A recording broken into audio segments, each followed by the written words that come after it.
Uma das coisas mais cansativas nos dias de hoje são pessoas que de alguma forma querem uma vida nova, mas não acreditam que isso é possível. Pastor, isso acontece? Acontece. A pessoa busca uma vida nova, ela busca uma nova chance, uma nova oportunidade, mas quando alguém a desafia a essa nova vida, ela é a primeira a dizer que não é mais possível. Porque a gente tagarela a necessidade de viver o novo, mas quando a gente entende o preço que tem que pagar para ter uma vida nova, a gente logo desiste. A gente sabe que tudo na vida que vale a pena tem um custo. E quanto mais valioso, mais custoso. A verdade é que muitos não têm vontade de pagar o preço para ter a vida que desejam. É triste dizer isso, mas muitos nunca chegarão no lugar que gostariam, por não ter a disposição de pagar o preço que tem que pagar. Mas como nós servimos a um Deus misericordioso, amoroso, Deus tem suas formas de nos fazer chegar lá, mesmo com as nossas imperfeições. Abra sua Bíblia no livro do profeta Samuel, 1 Samuel, capítulo 7, versículo 3. O contexto dessa história que vou ler, Samuel, um grande profeta do Antigo Testamento, ele nasceu e cresceu dentro da casa do Senhor. Samuel, filho da Ana, que era estéril, e foi até o templo, orou, fez uma oração muito especial, ao ponto de que o sacerdote achava que ela estava bêbada. Daquela oração, ela toca o coração de Deus, engravida, e diz que se Deus permitisse que ela engravidasse, aquele filho não seria dela, mas aquele filho seria entregue no templo, e não passaria navalha sobre o seu cabelo. Samuel cresce num templo, porém, numa fase muito ruim, onde o sacerdócio do sacerdote Eli estava corrompido. Ele morava dentro de um templo, onde dentro do próprio templo, os filhos de Eli prevaricavam dentro do templo. Mas eu aprendi que Deus sempre traz pessoas boas para lugares ruins. Deus sempre leva pessoas com unção para lugares que não têm unção nenhuma. Portanto, não se assuste quando Deus começar a te usar e colocar você em lugares estranhos, porque é exatamente para você mudar esse lugar. Vamos à leitura então, 1 Samuel 7:3, diz assim, a palavra do Senhor. E Samuel disse a toda a nação de Israel: se vocês querem voltar-se para o Senhor de todo o coração, livrem-se então dos deuses estrangeiros e dos postes sagrados. Consagrem-se ao Senhor e prestem culto somente a Ele, e Ele os libertará das mãos dos filisteus. Assim os israelitas se livraram dos Balaíns e dos postes sagrados e começaram a prestar culto somente ao Senhor. E Samuel prosseguiu: reúnam todo Israel em Mispá, e eu intercederei ao Senhor a favor de vocês. Quando se reuniram em Mispá, tiraram água e a derramaram perante o Senhor. Naquele dia, jejuaram e disseram ali: temos pecado contra o Senhor. E foi em Mispá que Samuel liderou os israelitas como juiz. Quando os filisteus souberam que os israelitas estavam reunidos em Mispá, os governantes dos filisteus saíram para atacá-los. Quando os israelitas souberam disso, ficaram com medo dos filisteus e disseram a Samuel: não pare de clamar por nós ao Senhor nosso Deus, para que nos salve das mãos dos filisteus. Então Samuel pegou um cordeiro ainda não desmamado e o ofereceu inteiro como holocausto ao Senhor. Ele clamou ao Senhor em favor de Israel, e o Senhor lhe respondeu. Enquanto Samuel oferecia o holocausto, os filisteus se aproximaram para combater Israel. Naquele dia, porém, o Senhor trovejou com fortíssimo estrondo contra os filisteus e os colocou em pânico. Então foram derrotados por Israel. Curve sua cabeça. Senhor, é a tua palavra. Nós sabemos o poder que há nela. Sabemos a autoridade que há nela. Sabemos a força que há nela. Se a sua palavra me pegar, eu me levanto. Se a tua palavra me pegar, eu acordo. E eu te peço, Senhor, fala conosco. Fala como o Senhor tem falado, para que o meu coração incendeie, para que a minha alma acorde, para que os meus olhos enxerguem, para que a minha vida tenha sentido, para que eu saia da escuridão, para que eu saia das dúvidas, para que de fato a minha vida esteja no caminho certo, o caminho que me leva à vida. Tantas mentiras que o diabo tem dito, tantas conversas atravessadas, mas eu sei que na tua palavra há poder, e eu te imploro, fala conosco, fala comigo, Senhor, fala com a tua igreja, fala de um jeito como nunca antes, porque precisamos viver a tua vontade, Pai querido, em nome de Jesus. Esse é um tempo muito desafiador para Israel. Eles estão tendo que enfrentar uma batalha muito difícil. Sabe qual é a batalha mais difícil? É quando você tem que enfrentar um inimigo que no passado ele já te venceu. É quando você se depara com uma situação que vem em sua direção e você sabe que no passado ela veio e te destruiu. É quando você está bem, está tranquilo, mas você vê os mesmos demônios que te atormentaram na adolescência, vício, pecado, mentira, desemprego, voltando no portão de casa, e você lembra que a última vez que os viu, eles venceram. Os filisteus estão vindo em direção a Israel,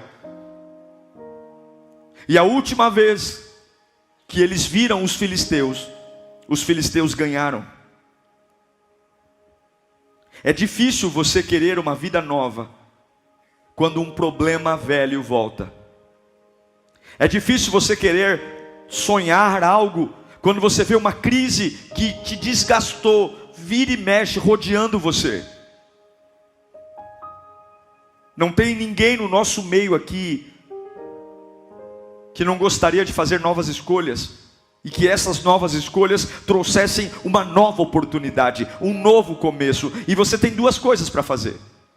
Quando os inimigos voltam, e principalmente inimigos que você já sofreu derrota, você tem duas escolhas. A primeira delas é não fazer nada e assumir a capacidade de dizer: olha, eu tive uma experiência no passado e não vou fazer nada, não tem solução, ele vai me destruir de novo. Ele já mostrou o quanto o vício é forte, o desânimo é forte, a depressão é forte, a traição é forte. O diabo vem e me condena, e a minha cabeça, para que eu não me iluda, logo diz para mim que não é possível. Já foi meu tempo, já foi minha hora. É a consciência pesada. Ou eu tenho uma convicção, ou de alguma forma eu entendo que não sei como, mas a Bíblia diz que se eu tenho Cristo eu sou livre. Eu não sei como vencer, eu não sei para onde ir, eu não tenho dinheiro, eu não tenho apoio, eu não tenho nada, eu só tenho traumas, mas de alguma forma a palavra de Deus vale alguma coisa para mim, e aí eu tenho uma convicção de que não sei como, mas eu vou ser livre. E você tem que ser forte o suficiente para entender que se o Filho te libertou, verdadeiramente você é livre. Isso aqui, meu irmão, tem que ser um lema. Se Jesus me libertou, verdadeiramente eu sou livre. Mas tem que ter muita força para isso. Muita força. Porque quando os filisteus aparecem no quintal de casa, as memórias vão me torturar. E eu pergunto, quantos estão aqui que sofreram muito para se levantar depois de uma queda? E infelizmente, os inimigos continuam rondando sua vida. E você lembra que a última vez que os viu, quem levou a melhor foram eles. Mas Deus sabia que os filhos de Israel precisavam reiniciar suas vidas. E eu tenho uma palavra para muitos aqui. Chega uma hora que o computador trava tanto, que você tem que dar um boot nele. Chega uma hora que o Excel não abre, o Word não abre, que você tem que pegar o dedo e enfiar no botão e reiniciar tudo, correndo o risco de travar tudo. Chega uma hora que não tem como seguir em frente no ritmo que está tudo muito lento, está tudo muito devagar. Então chega uma hora que ou você reinicia a sua vida, ou você morre. Ou você reinicia a sua jornada, ou você agoniza. A geração de Samuel, a primeira geração, foi a geração de Eli, uma geração doente. Os filhos de Eli enfiavam colher no meio dos caldeirões de oferta, tinham relações sexuais dentro do templo. Ele é colocado naquele lugar por Ana, ele cresce ali, e Samuel é exatamente o novo começo que Deus queria dar para o templo. Encerrar uma era de prevaricação, uma era de pecado, uma era de levar o evangelho na brincadeira e levantar um homem capaz de reiniciar o evangelho, porque Deus sempre traz o melhor no meio da bagunça. Deus traz o melhor era Samuel. E onde ele põe Samuel? No meio de um lugar ruim, porque Deus não tem problema em fazer coisas novas. Deus não tem problema em, no meio do caos, fazer um reinício, um novo começo. Mas é preciso entender que Deus sempre está preparando coisas novas. Sempre. Mas qual é o caminho que nós damos para Deus reiniciar nossa vida? A queda. A queda. Ninguém gosta de cair, ninguém gosta de quebrar, ninguém gosta, mas uma geração que ama o Senhor, mas também ama Buda. Uma geração que ama o Senhor, mas também ama signo. Uma geração que diz que ama o Senhor, mas ama prevaricar. Uma geração que diz que ama o Senhor, mas ama andar com pé de coelho no bolso. Uma geração que ama o Senhor, mas vive em lotérica fazendo joguinho. Uma geração que ama o Senhor, mas enche a cara em casa com cachaça, que bate na mulher, que bate nos filhos de forma animalesca. Uma geração que ama o Senhor e que faz o que um mundano faz, só consegue ser convertida com a queda. Era assim que Israel estava. Eu amo a Deus, mas eu enfio minha colher no tambor de oferta. Eu amo a Deus, mas a gente tem sexo dentro da igreja.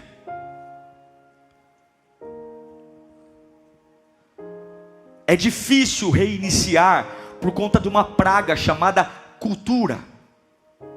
O que é cultura? É aquilo que eu estou habituado a fazer. O povo de Israel tinha uma cultura. Uma cultura. E o que é cultura? Cultura é aquilo que eu planto, é aquilo que eu sou, que eu faço. E quebrar uma cultura não é fácil. Culturas não se quebram facilmente. Culturas são coisas que grudam na gente e fazem parte do nosso dia a dia, do nosso estilo. É o tecido que está em nós, que veio da família que a gente mora, da empresa que a gente trabalha. Cultura são coisas difíceis, porque cultura é o que eu cultivo, é o que é importante para mim, é o que é fundamental, é aquilo que eu faço no meu dia a dia. Pessoas muito barulhentas e dramáticas não calam a boca facilmente. Pessoas violentas, acostumadas a bater, e tem a cultura de bater no outro, de agredir o outro, não se tornam pessoas calmas facilmente.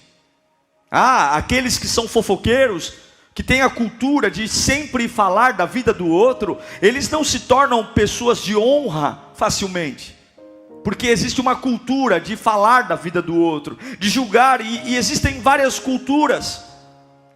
E o povo de Israel estava numa cultura de pregar culto a Deus, mas trazer ídolos, balaíns. E Deus está dizendo: eu preciso quebrar essa cultura, porque se eu não quebrar essa cultura, vocês não reiniciam. E se vocês não reiniciarem, a minha glória não vem, o meu poder não vem, porque eu os amo. Mas o que vocês fazem está matando, a cultura está matando. E como é que se quebra uma cultura? Com a queda.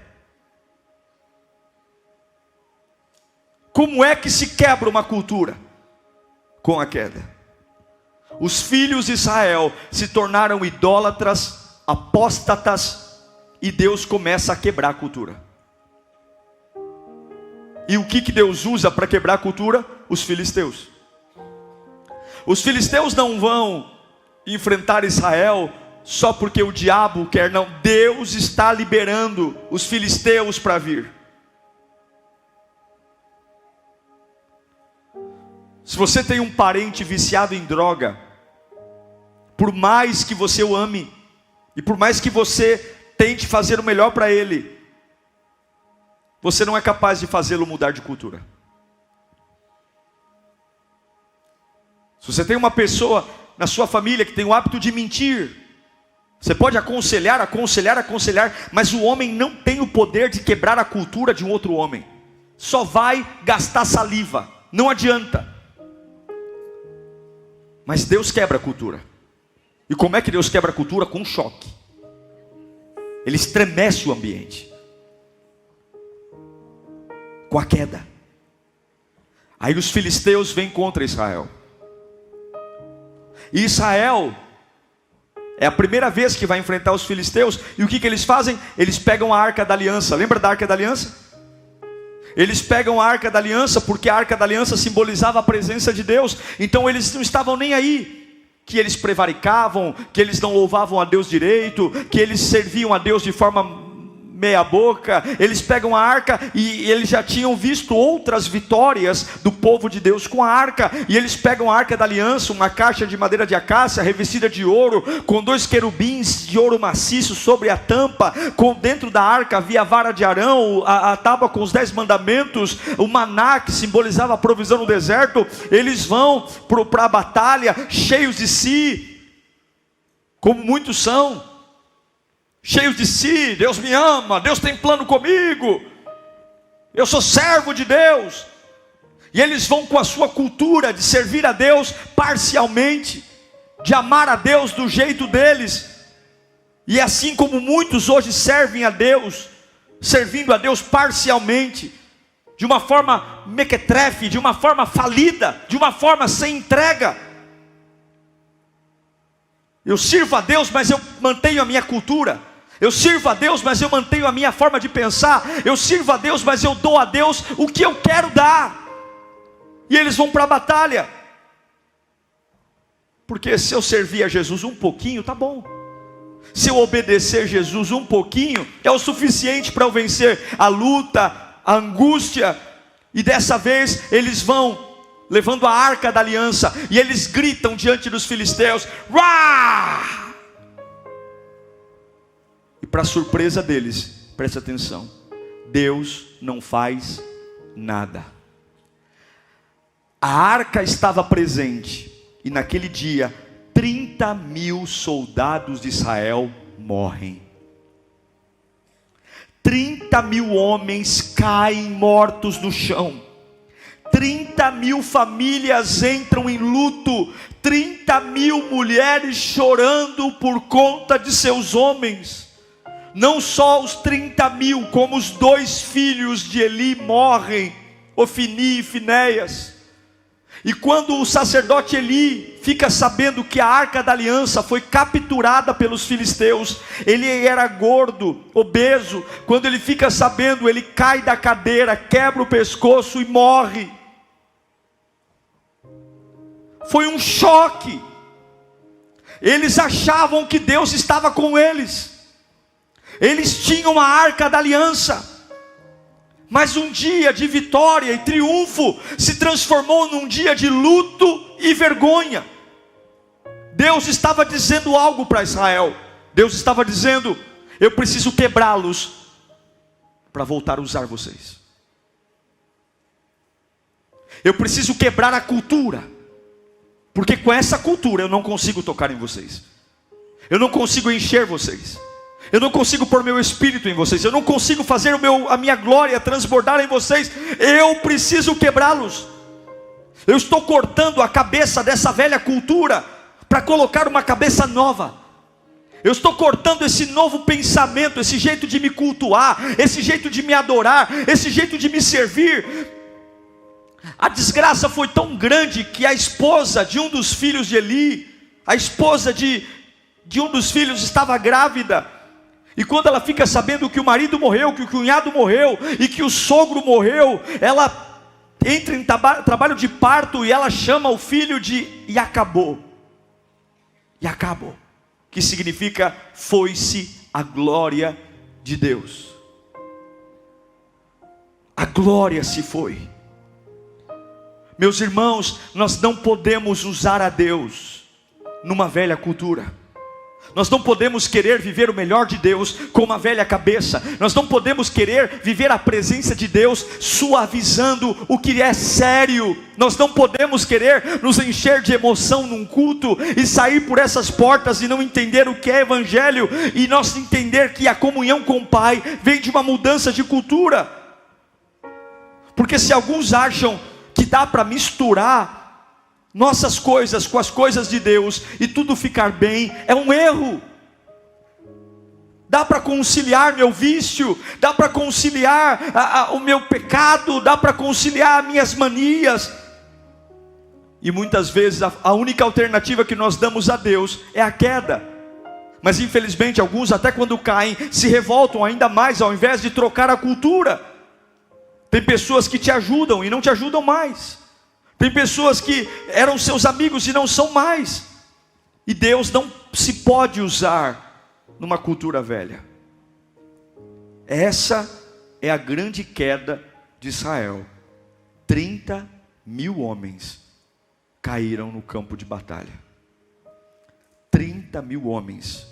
A arca da aliança levada cativa.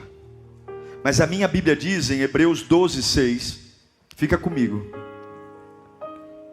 pois o Senhor disciplina quem?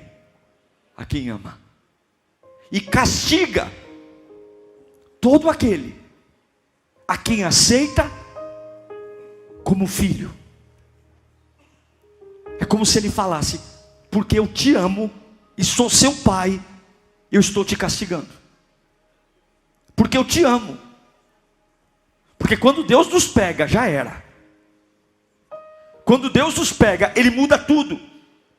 E eu sei que muitos de nós estão aqui hoje, sentados bonitinhos nesse culto, ou online, assistindo exatamente pela experiência da queda. Muitos estão aqui ouvindo esse sermão por conta da queda, por conta do susto, por conta da porta que fechou, por conta daquilo que estava de vento em polpa, e de repente o barco vira. Muitos encontraram a Deus por conta de um caos, de que eu realmente não sei mais o que acontece, mas eu não sou mais bom no que era antes, eu não tenho mais controle sobre o que eu faço.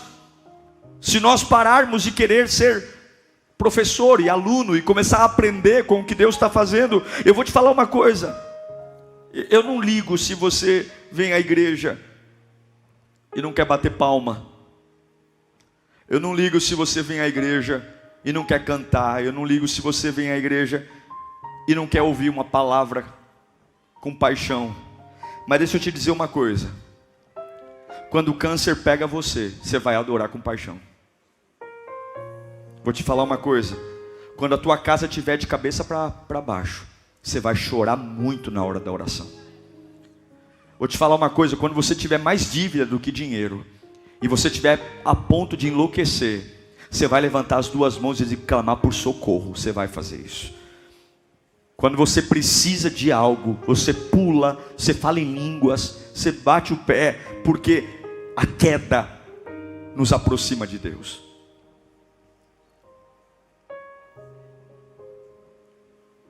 Mas sempre depois de uma queda vem uma grande reviravolta. A Bíblia diz, escute aqui, que aqueles que não suportam o castigo de Deus, não é filho, é bastardo. Põe para mim Hebreus capítulo 12, versículos 7 e 8. Suportem as dificuldades recebendo-as como disciplina. Deus os trata como filhos. Ora, qual filho que não é disciplinado por seu pai? Qual?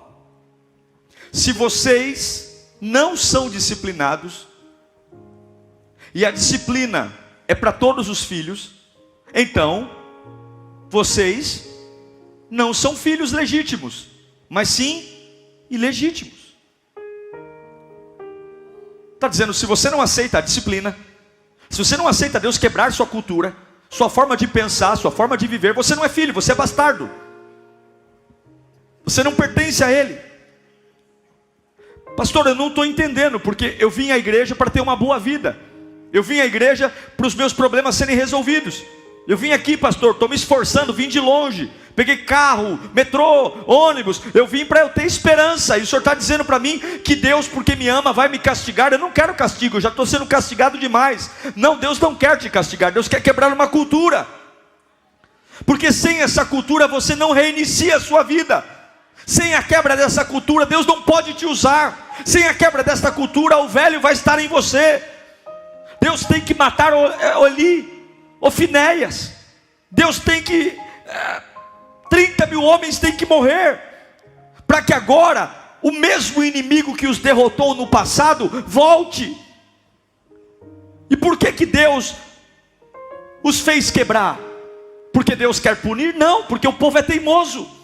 Nós somos teimosos, nós não mudamos, nós somos frios, nós brincamos com as coisas de Deus, brincamos em servir a Deus, brincamos com a palavra, brincamos com o culto, a gente suaviza tudo, a gente não leva a Deus na prioridade, e Deus nos ama, e quem ama tem conversas sérias. Quem ama não passa a mão na cabeça, quem ama confronta, quem ama mostra a verdade, quem ama prefere que o outro fique magoado com ele pela verdade, do que bater papo em alegria, debaixo da mentira. Quem ama, disciplina.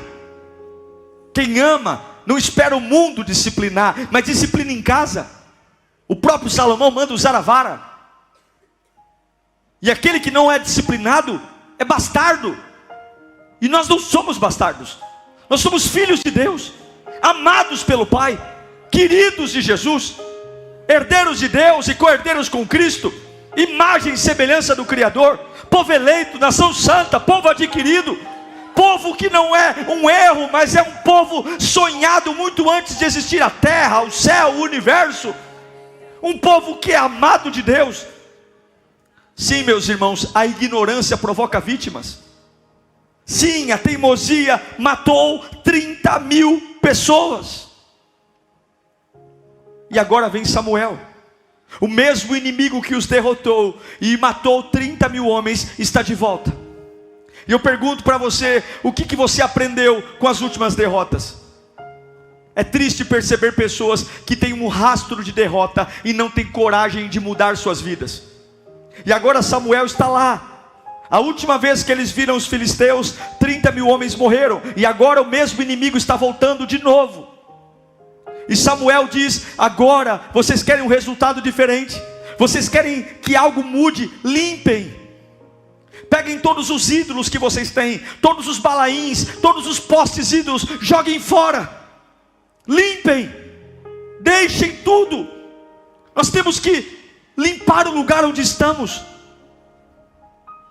Não adianta você estar servindo a Deus e ter coisas estranhas na sua vida. Não adianta você estar querendo servir a Deus e ter coisas da vida velha na sua vida. Ah, pastor, mas eu tenho medo de jogar aquela imagem fora. Eu tenho medo de magoar o meu pai, a minha mãe. Se você quer que o inimigo que já te destruiu antes seja derrotado, você tem que limpar a sua vida. Você não vence o cigarro, não vence a bebida, não vence o pecado, não vence a crise financeira, se você continuar fazendo as mesmas coisas com a cabeça velha. Já foi destruído uma vez, será destruído de novo.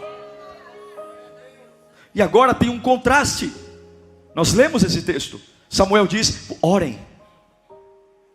A última vez que eles viram os filisteus, eles levaram a arca, achando que só a arca daria. Será que só a Bíblia debaixo do braço me faz vencer uma guerra? Será que só tomar ceia? Não faz, eles morreram, 30 mil homens. Mas agora Samuel diz, orem.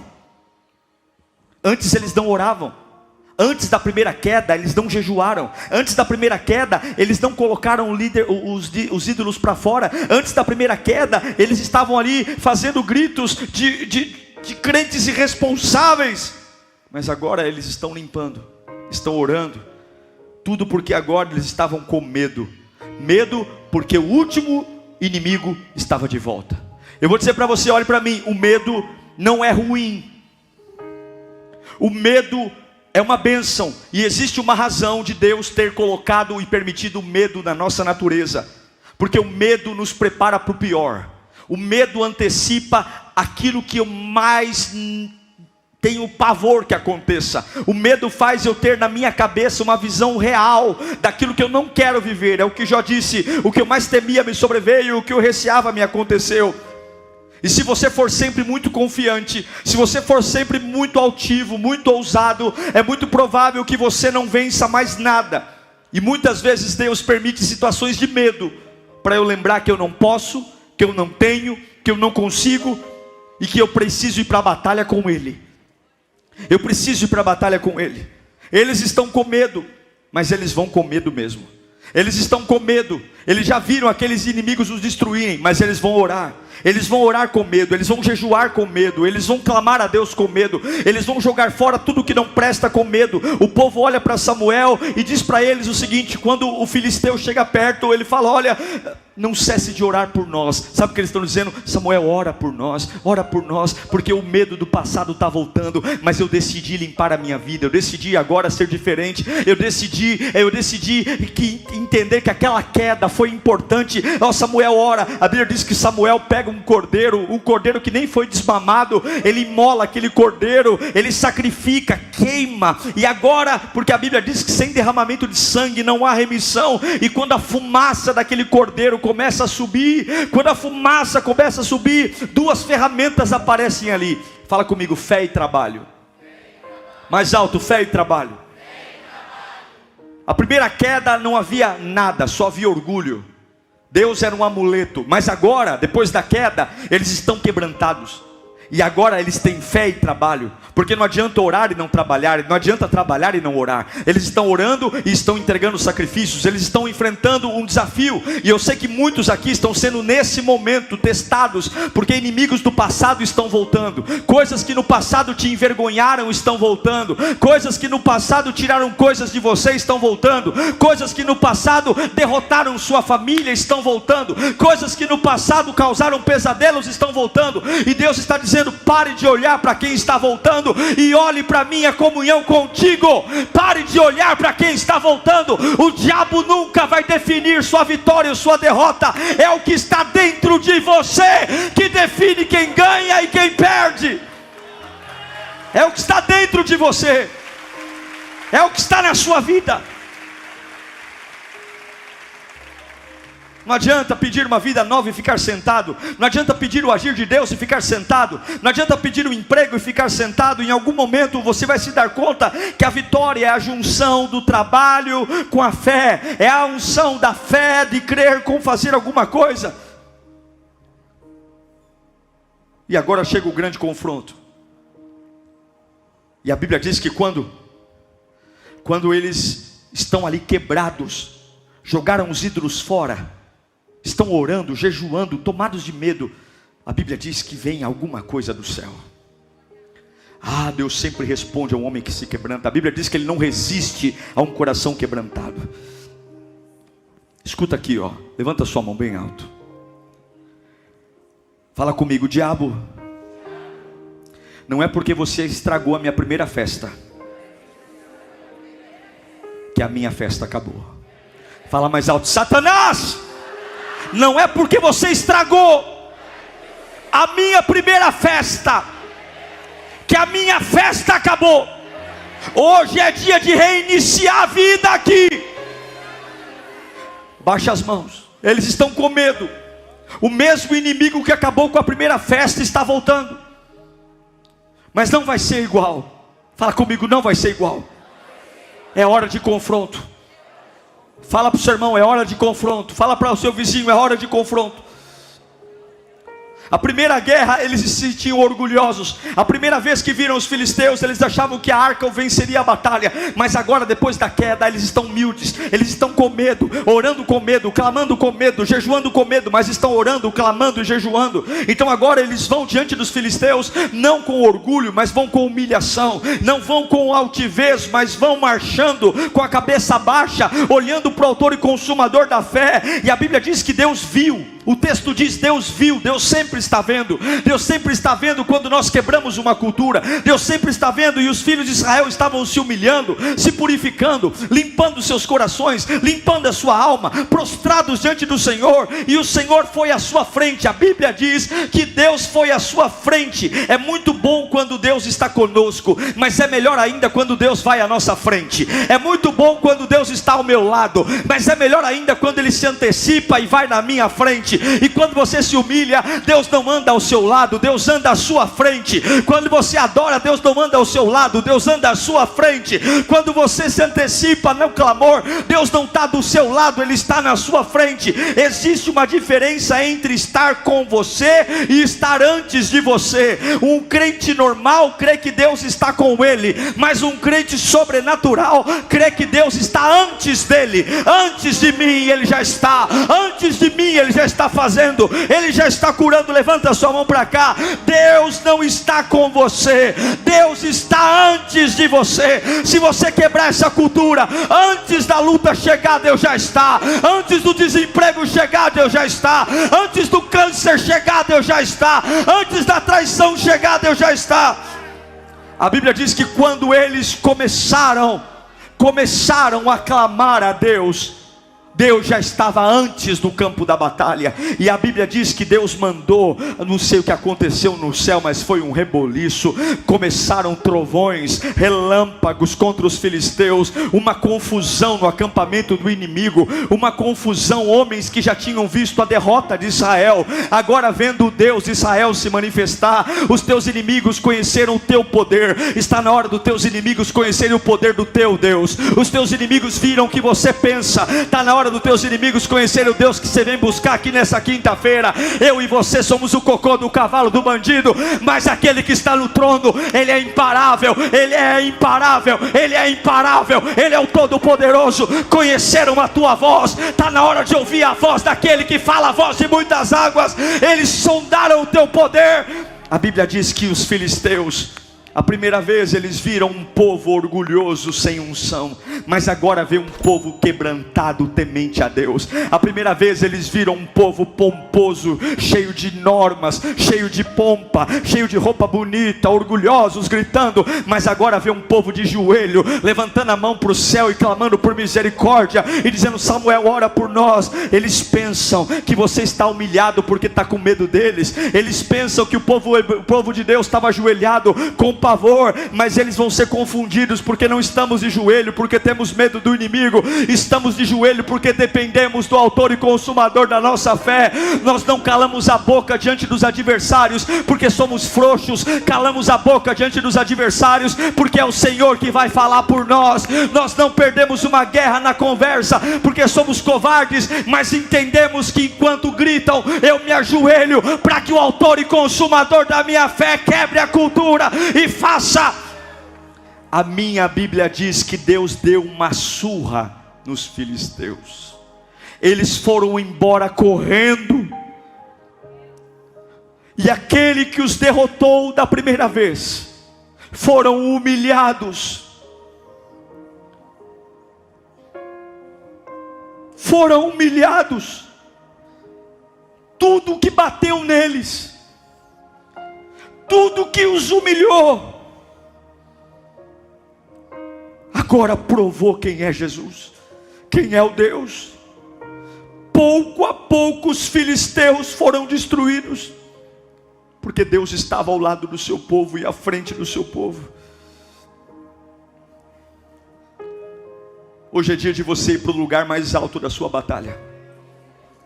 Hoje é dia de você ir para o lugar que você sofreu o seu maior ataque.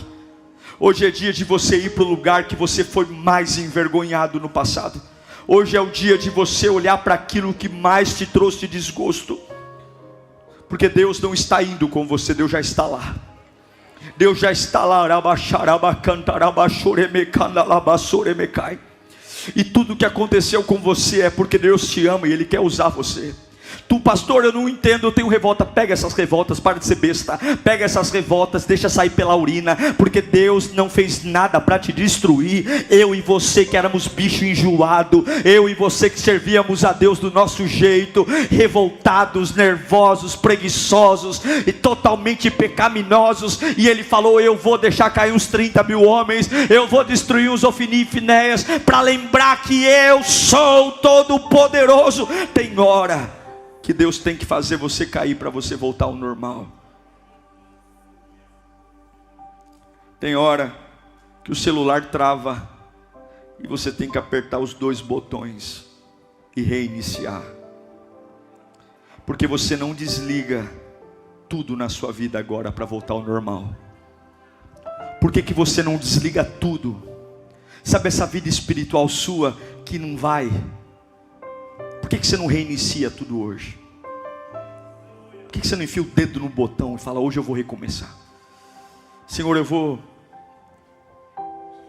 jogar fora os ídolos, eu vou jogar fora o orgulho.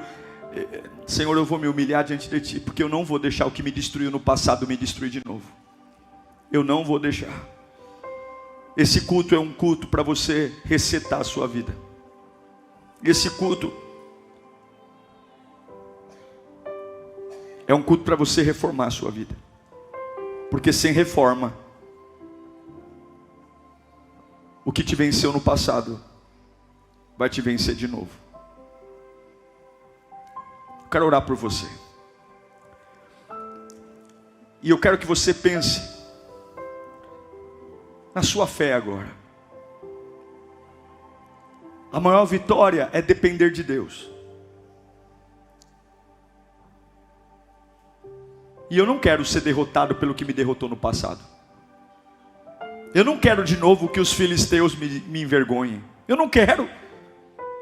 Já chega as lembranças. Já chega a vergonha. 30 mil homens. E eu era crente. E eu carregava a Bíblia. E eu levei a arca. Mas não. Oh, Senhor, eu não quero ver de novo o pesadelo voltando. Eu não quero ver de novo aquela fase voltando. Eu não quero. Então eu vou limpar, eu vou resetar, eu vou apertar o botão. Eu não quero mais saber o que aconteceu antes. Eu não quero mais saber as desculpas que eu dei. Senhor, está aqui, ó Senhor. Samuel, ora por nós, Samuel. Samuel, ora por nós, Samuel. Eu estou jogando fora. Eu estou jogando fora aquilo que me lembra. Eu estou jogando fora os guias. Eu estou jogando fora as imagens de gesso. Eu estou jogando fora essas amizades que não me levam para lugar nenhum. Eu estou consertando a minha vida. Eu estou consertando a minha santidade. Eu estou consertando a minha conversa. Eu estou consertando os lugares que eu frequento. Eu vou jogar foto fora. Eu estou começando uma vida nova hoje. Eu estou começando porque esses filisteus até agora eles pisaram em mim, mas no meu Deus eles não vão pisar. Chega. Deus quer me usar, é por isso que Ele está quebrando, é por isso que Ele quebrou você, é por isso que de repente você perdeu, é por isso que de repente as coisas não estão funcionando, é por isso que de repente você que estava certo de uma vitória não venceu. Mas eu não aceito a disciplina, então você é bastardo.